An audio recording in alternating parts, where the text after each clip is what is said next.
So what is going on, Spider-Man PS4 fans? It's your boy Amaziah here, and today I'm going to be bringing you guys my Spider-Man PGW analysis.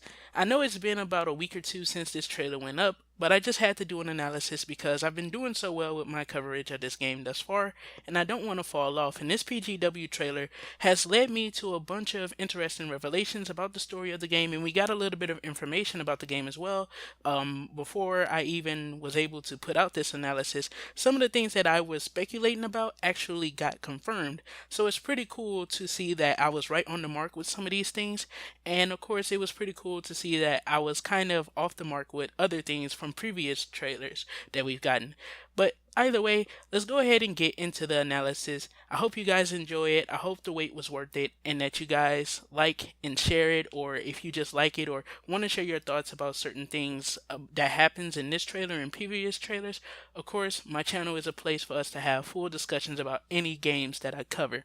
So as we're kicking things off, in the 33 seconds mark, there's a news article in the frame that details us on a few tidbits of information that recently have taken place in the story.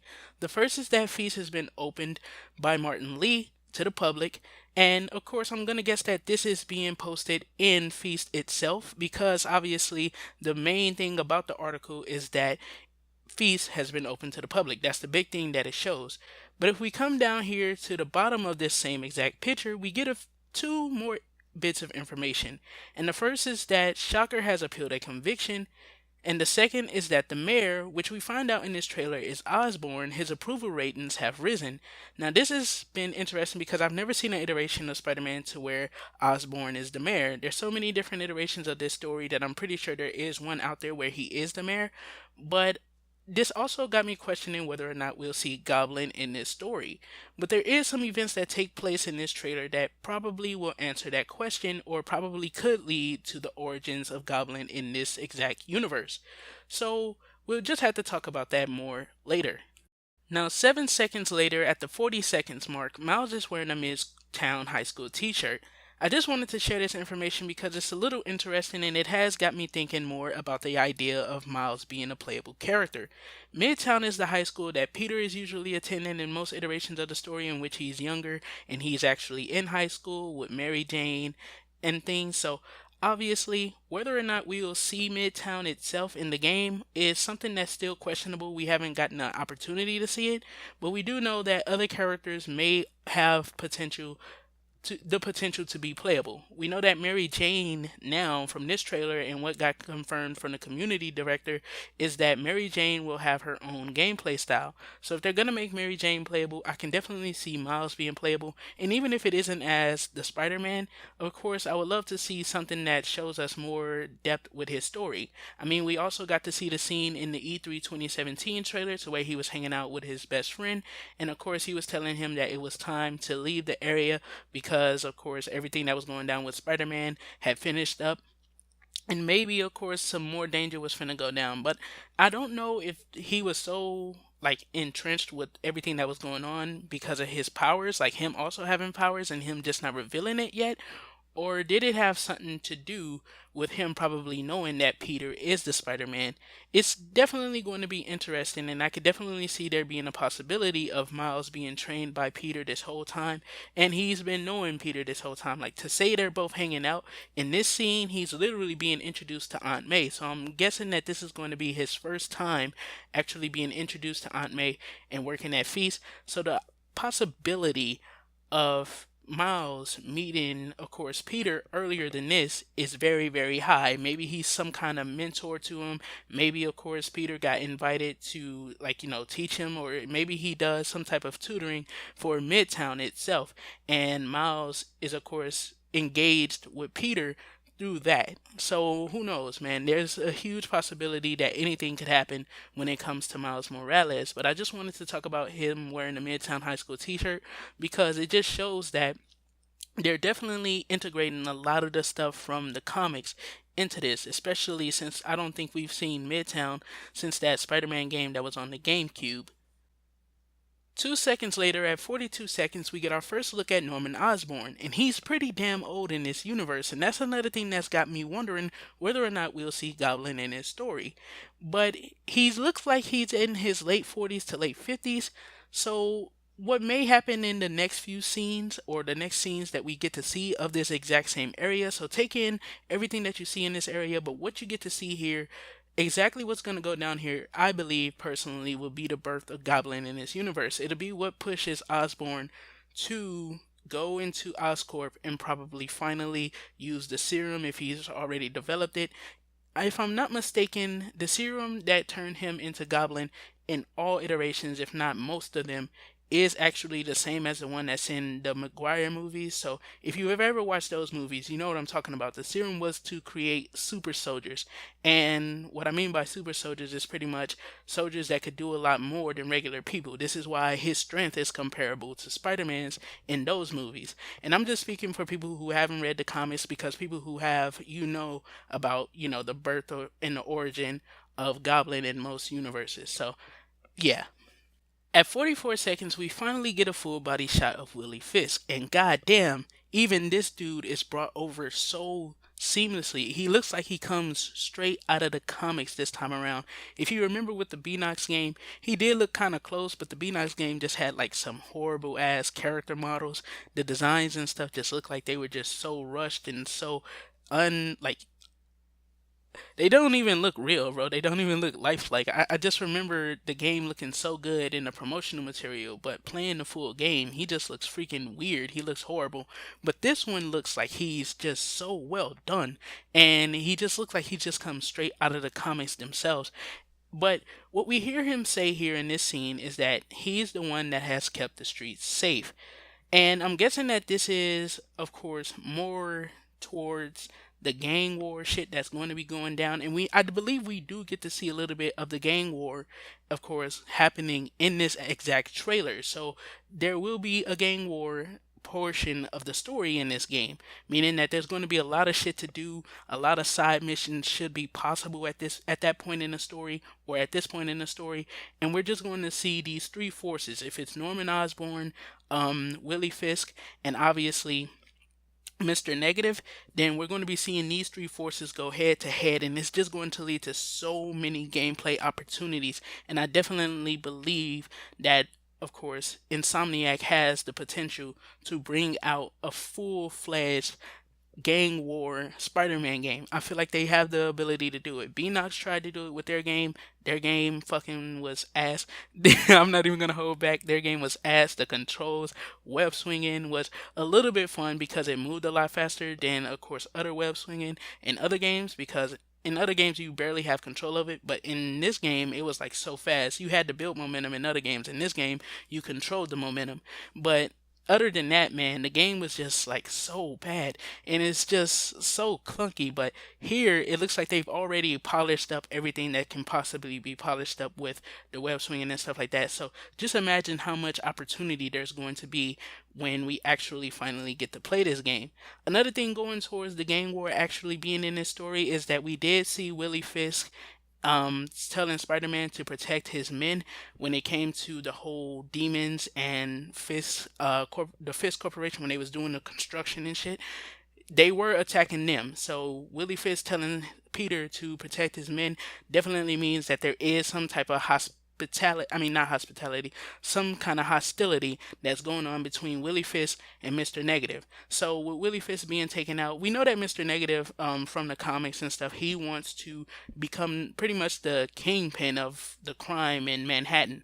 So with him trying to kill Willie Fisk's men, yeah, there's a lot there that says that there will be a gang war. Even if it isn't exactly how it is in the comics, there is going to be, I believe, these three heads that's going to go up against each other, especially if Norman Osborn finally becomes, of course, the Goblin in this game. If he becomes the Goblin in this game, then that's going to lead to his mind and shit being fucked up, and him actually taking the city from how high he's built it. We'll get to see how high he's built it up, and then that's going to lead to the deterioration of all of that as he starts to deal more with criminals, as he starts to actually lead criminals. Although when he shows his face, he may still be the mayor, and that's going to lead to another depth. We know that the community director once again did reveal that there's going to be more villains in this game than what's even in this trailer. And this trailer showed off three villains: Willie Fisk. No, it showed off four. So Norman Osborn, if he will be a villain, so that's kind of speculatory. So let's take him off, and let's say that there is exactly three.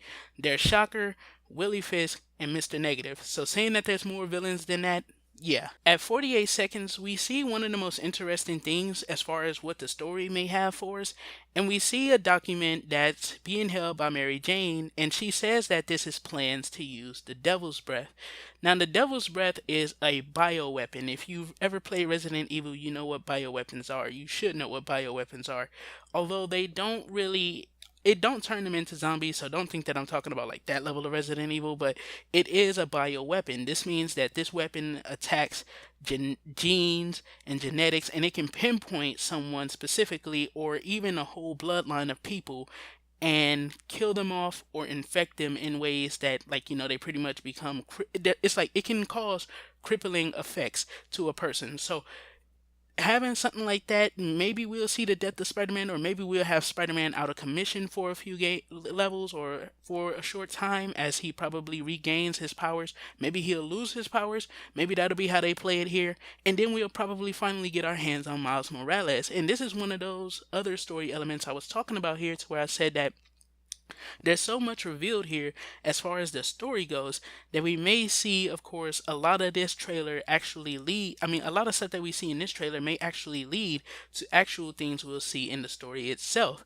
So having the bioweapon Devil's Breath could mean that we could see Spider-Man lose his powers. We could see the death of Spider-Man, even if it's only temporary. And of course, also, this could be the way that they put Miles Morales in the forefront, at least for a few missions.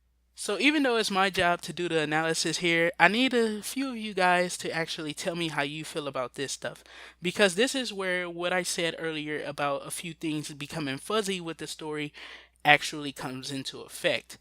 At 51 seconds, we get a sequence that's narrated over by Mr. Negative, informing Peter Parker on the pain that's finna befall the people of Manhattan and how he won't be able to do anything to save them or do anything about it. After that, we see explosions fill the streets of Manhattan where Osborn is having his rally. We also get to see right before this, though, that Peter seems to be looking at Mr. Negative. But what's interesting is that as far as when we got to see Willie Fisk earlier, he was talking about how he's the one who has kept the streets safe. After that, of course, we come to this scene after Mary Jane talks about the Devil's Breath. But if you remember at E3 this year, we got the other trailer to where Willie Fisk was already in jail and Peter Parker was still questioning who the hell the leader of the demons was.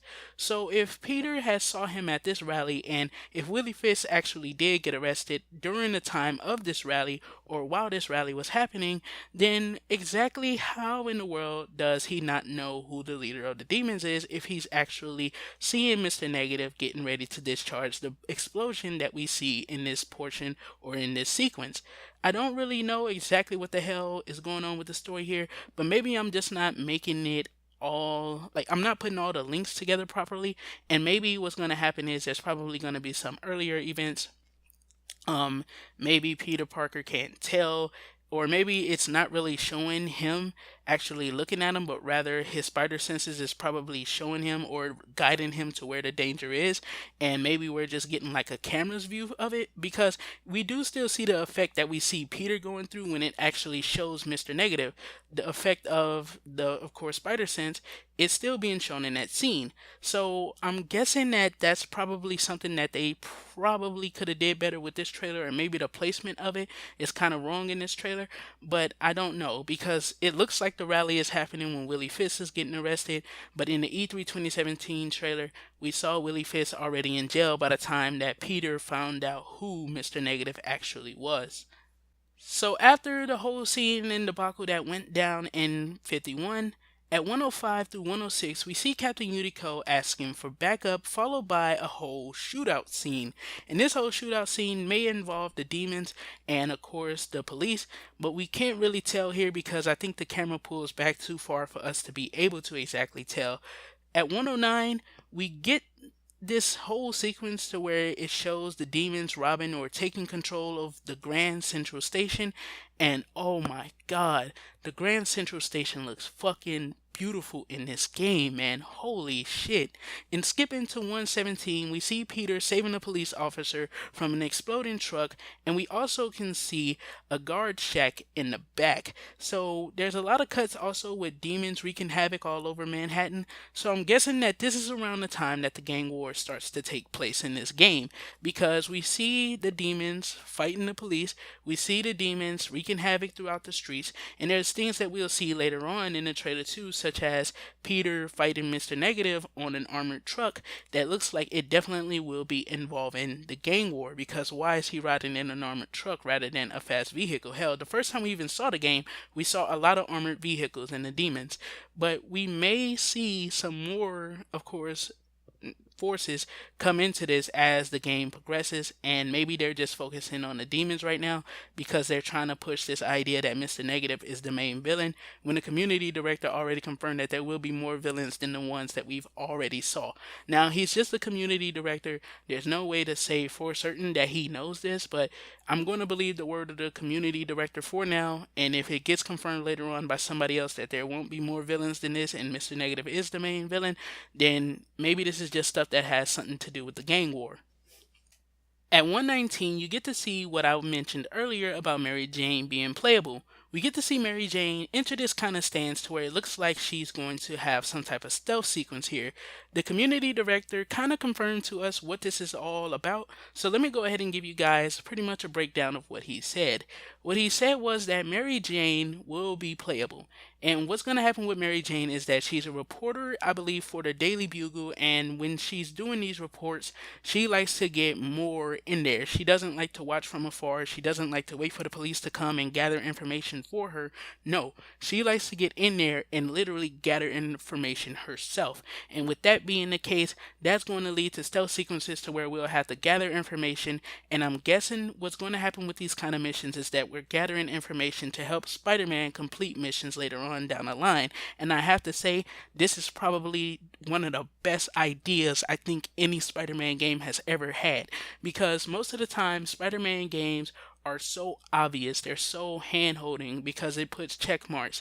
Rather, with this, they could do something like have Mary Jane go through a whole sequence to where she sees the plans of the bad guys unfold, and then of course Mary Jane, if you gather all of the potential information, then that information is given to you and is put onto your mini map or whatever way they're going to have us know, of course, what our objective is. We'll know that stuff for our objective, such as, oh, there's a bomb here and you got to take that bomb out. If you don't get that information with Mary Jane, then maybe the story can take a different route. You see what I'm saying? Mary Jane being a playable character could be a very good thing when it comes to the gameplay of this game, and especially if they're having ideas like putting different outcomes and different stories, putting different endings in the game, or putting different elements in the game, such as Spider-Man becoming a menace because he didn't stop this bomb and hostages were killed. You see what I'm saying? Like, there's a lot going on there.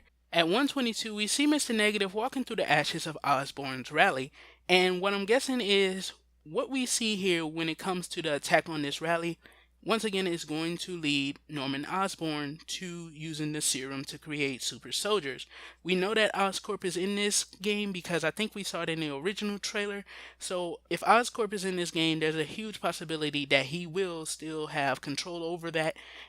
Unless he gave control of it to his son, then of course maybe not, but I do believe he will still have control over it. And if he does have control over it, then of course, I mean, Peter is older here, so his son taking over the company isn't something that's not likely. Especially if he never became the Goblin in this universe, he would probably be a better father to his son. I mean, he never was a great father like that. I mean, like, he always just pushed his son to be a better man, but he never was a great father. So who knows, man? But Norman Osborn could go to Oscorp and use the serum, and that's how we'll get Goblin in this universe. Hopefully, they don't play it like Beanox played it, to where, of course, his son just became Goblin and he fucking popped up out of nowhere, attacking, of course, Peter Parker and getting involved in their whole little gang war gameplay shit they did. At 124, we then see Peter dodging gunfire in an office, which you may assume is Osborn's office at Oscorp. The office of Fisk or some other place. But this is actually taking place at the same building that we get to see Peter save Mary Jane in later on in the trailer, to where he busts in at 125 and he's saving Mary Jane. So I'm gonna guess that what's going to be happening here is probably something that's probably close to what we'll be seeing at the beginning of the game with Shocker. If Shocker is appealing a conviction by the time Martin Lee is actually opening feast to the public, this would mean that there shouldn't be too much known about the demons, and maybe this is going to be how Peter is introduced to the demons. We know for a fact that the demons are the people that's shooting at Peter Parker, as if you look at the Sentry or look closer to the Sentry, you can see some of the same energy that the demons and Mr. Negative give off. But what's interesting here is that, and what puts two and two together for me, is that if you look at the tree on the desk, you kind of see the same tree in the Roseman's building when he actually saves Mary Jane later on. So that's how I put two and two together, that this is all taking place in Roseman's, and Roseman's looks like it could be a bank. And if this is a bank, maybe after Peter is done dealing with Shocker, maybe there'll be some kind of danger that he senses, and he'll bust into this building and save Mary Jane. And if this is, of course, the office, and Mary Jane was in the office at Roseman's, then maybe, of course, what we'll see is him bust in and he'll defeat the demon that looks like he's finna execute Mary Jane on the fucking spot. Like, what the hell? And we'll then see the helicopter come in and try and shoot him, and this will be the introduction to the demons, which is why we had Peter asking Willie Fisk the question in the E3 trailer, who's the leader of the demons and who are they? So that's kind of what I believe is going on here. So at 137, we get a cool look into Peter Parker's room, and there's some interesting things that spread all the way throughout here. One of the hypest things in his room is that there's a calendar that says October on it. Now, PGW happened in October, and this, of course, analysis is coming at you guys a little late. But the thing about this calendar and whether or not it follows real time is that we could see weather patterns and weather changes based on our actual seasons. So this could mean that it'll snow in Manhattan when it's closer to winter. It'll be a little sunny in Manhattan when it's closer to spring. It'll be hot as hell when it's closer to summer. And just imagine how this could actually affect gameplay. This could affect how much crime we actually see going on in this world, and how little crime we see going on in this world. With it's winter, it may come down a little bit, and when it's summer, it may go up. This is kind of the same kind of pattern we see fluctuate in actual real life. When winter comes, a lot of crimes such as shooting and stuff kind of drop down. This is even true in towns, in cities like Chicago, to where most of the time, or for the past few years, or probably even more than that, the shootings have been above like 200 every summer. So if that's the case, we could see like crime decline when it gets closer to winter, and then crime shoot up when it gets closer to summer. And that could be a weird thing that happens in the game, but it would just make the game feel more immersive and more realistic, because crime does drop in real life when it starts to get cold. Another thing that this could be is, of course, pertaining to the release date. And I think that that would be pretty interesting if this is them showing how or when, I mean, not how, but when they may have an idea of when the game will be out. Does it mean sometime during October, or does it mean sometime before October? And that's kind of putting a time frame there for us for when Spider-Man PS4 will be releasing. At 145, there's an interesting scene that has Mr. Negative and Spider-Man fighting in an armored truck. And I talked about this a little bit earlier, and I just want to say once again that I do believe this armored truck will be featured in some mission that will have some type of importance that has something to do with the gang war that I believe we're seeing unfold in this trailer, or start to unravel in this trailer. So let me know what you guys think about it. Do you think that this will have some type of engagement when it comes to the gang wars and the crime wars and stuff in this game?